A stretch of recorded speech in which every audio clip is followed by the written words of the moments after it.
Hi guys, today we're doing a little tutorial on how I like to do up a Paternoster rig for whiting fishing. The King George are really happening here at the moment, so we're making up some spare rigs so we're not wasting time if we do happen to lose a rig or we want to grab one in a hurry. A couple of simple little tips that we're just going to go through today on how we do that. One of my favourite ways of storing my line is quite simple, in a stubby holder. Reel of line sits in there nicely, and all I have to do is just pull it out to the length I desire. So today it's about 3/4 of a metre.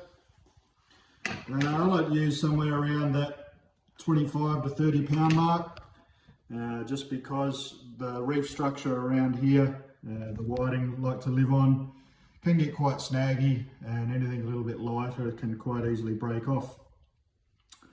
So for a start, we're just going to do a normal loop knot, just a single, nice and easy. Thread on our sinker. These are just little 1 ounce sinkers, which is quite sufficient. We're not having to worry about swells.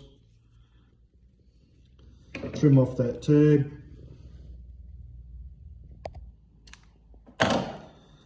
That's our sinker started. Now next, I'm going to do about 6 inches off the bottom. Do another loop knot. Now I'm just going to keep this one nice and loose.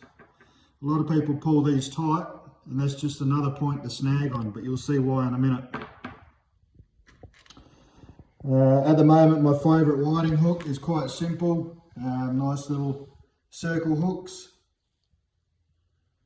The ones I've been using are a size 2, just a Neptune, nice cheap little hook, but they work wonderfully. I'm going to add some beads to these today. So the beads I've got are just these nice little red beads. And being fortunate enough, these will actually slip over the pre-snelled hook's loop. Once I find the hole. Got to get that right and tight.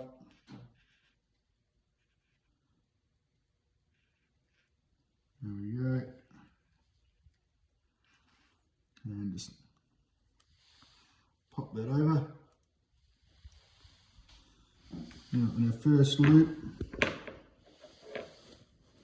just go through, slip that through that loop.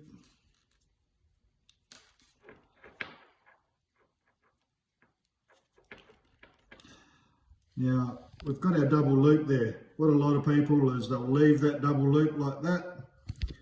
What I actually like to do to reduce the amount of loop is, just because I've left that one loose, is just pull that one down tight.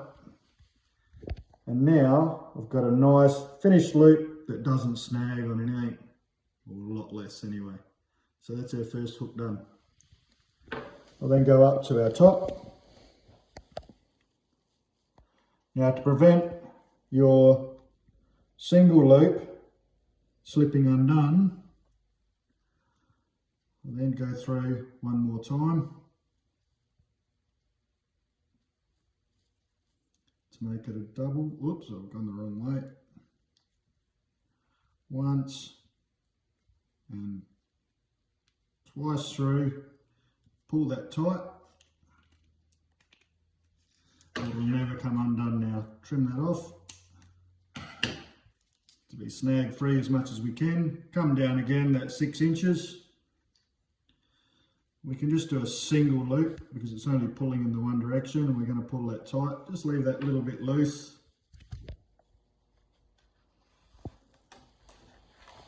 Grab our circle hook, do the same again with our bead.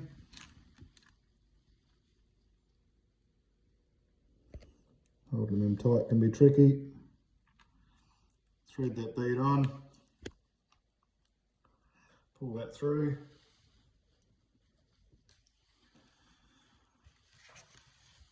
Find that second loop.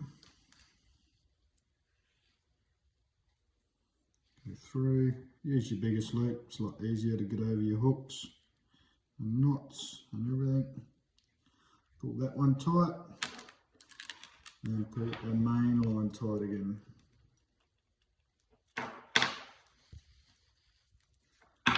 And there you go, there's our whiting Paternoster ready to wind up. Our other little trick for today, the humble pool noodle. All I've done with a knife is just put a slot in the middle like that, so I can wind my trace around, put my hook in, keep winding, put my second hook in. There's my leader at the top, which all I have to do is drag out to unwind it. And there's our hooks ready to roll. Thanks for watching.